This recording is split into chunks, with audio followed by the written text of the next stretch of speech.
The Nest review. Jude Law and Carrie Coon's sensational in raw, gripping story of a marriage in deep trouble. There is a reason The Nest won acclaim at this year's Sundance Film Festival. It's good. Really good.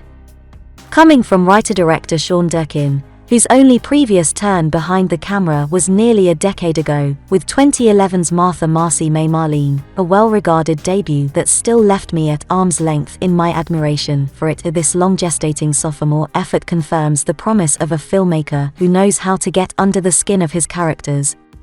He also knows how to write and direct movies for and about grown-ups in such raw and invigorating fashion that you almost feel like you are watching the John Cassavetes of A Woman Under the Influence or the Ingmar Bergman of Scenes from a Marriage.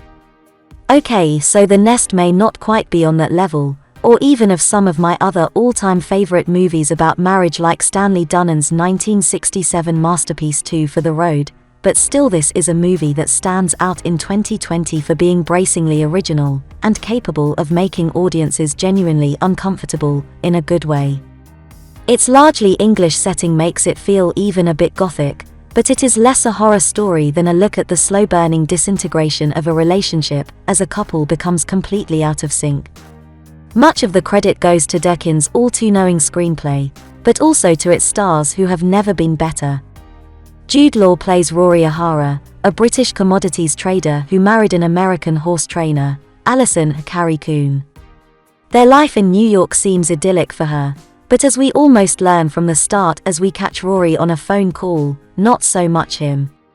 He feels the law of his homeland and without consultation finds a cavernous country-style estate outside London for he and his family to move into, including stepdaughter Samantha, the perfect Una Roche, who is hanging with the wrong crowd, and son Benjamin, Charlie Shotwell, who is being bullied.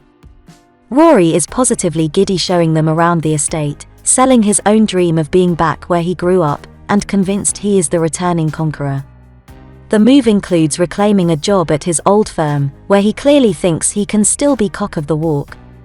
Conversations with his boss Arthur Michael Culkin are telling, and soon we see Rory may be a man out of time a bit, certainly without a moral compass in the greedy mid-1980s in which the film is set.